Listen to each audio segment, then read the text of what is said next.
Balitang boxing mga boss, David Benavides at Ryan Garcia nagpabilisan ng suntok. Kahit malaki si Benavides, sumasabay din kay Ryan Garcia. Lalaban na ngayon si David Benavides sa Cruiserweight Division. Pero yung bilis ng kamao niya mga boss, parang nasa mababang division lang.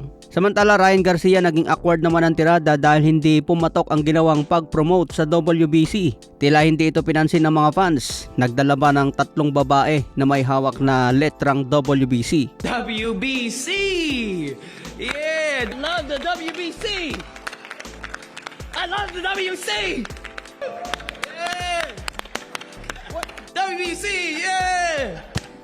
Samantala isang influencer na nagtanong kay Barrios, kasamahan pala ito ni Ryan Garcia. Ito yung influencer na tinanong si Barrios kung ma-knockout siya kay Ryan Garcia, magre-retiro na raw ba si Barrios? Dahil sa tanong niya, pinalabas agad ng bantay. Kasamahan pala ito ni Ryan Garcia mga boss. Sinabi din nito kay Ryan Garcia, nakita raw niya sa mata ni Barrios na halatang takot. Kaya sinabi ni Ryan Garcia na dapat hindi tinanggal ni Barrios si Bob Santos na dating trainer. Malaking pagkakamali daw kay Barrios na kinuha pa si Joe Goosen bilang head coach. Matatandaan ang laban ni Barrios kay Manny Pacquiao. Head coach niya dati si Bob Santos. Ito rin ang trainer na nagsabing matatalo lang si Pacquiao dahil may edad na. Matapos ang laban, sinibak agad ito ni Mario Barrios at kumuha ng bagong trainer. So abangan natin ngayong February 21 ang matinding bakbakan sa welterweight. Sa iba pang balita, pinalabas na ang unang fight card ng Zuffa Boxing Promotion sa Paramount Plus. Promoter si Dana White dito mga boss, partner kay Turki Al-Sheikh.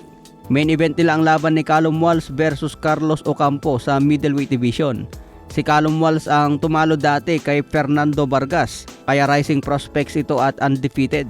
May mensahe din si Turki Al-Sheikh sa unang palabas ng Zuffa Boxing. This is a new revolution for boxing. Let's get boxing great again. Ayan mga boss, dahil daw sa Zuffa Boxing, maging maganda ulit ang mga laban. Pero marami din ang bumabatikos sa Zuffa Boxing ni Dana White. Gumawa daw ng sariling belt ang Zuffa Boxing at tinawag na Zuffa Champion. Ayon kay Ed Hearn na promoter ng Matchroom, binatikos din niya si Dana White. Sabi daw kasi ni Dana White na hindi niya i-recognize ang 4 na major belt sa boxing dahil gagawa daw sila ng isang titulo lang ang paglalabanan. Pero matapos pumirma si Jay Opetaia na may hawak sa IBF and the ring belt sa Cruiserweight, nagbago na naman ang pahayag ni Dana White. Target na raw nila ang unification para kay Jay Opetaia. Ibig sabihin, ilalaban nila si Jay Opetaia kung sino ang mananalo kay David Benavides kontra Gilberto Ramirez. Kaya binatikos ito ni Ed Hearn dahil pabago-bago daw ang pahayag ni Dana White. Kaya subaybayan natin ang Zuffa Boxing mga boss.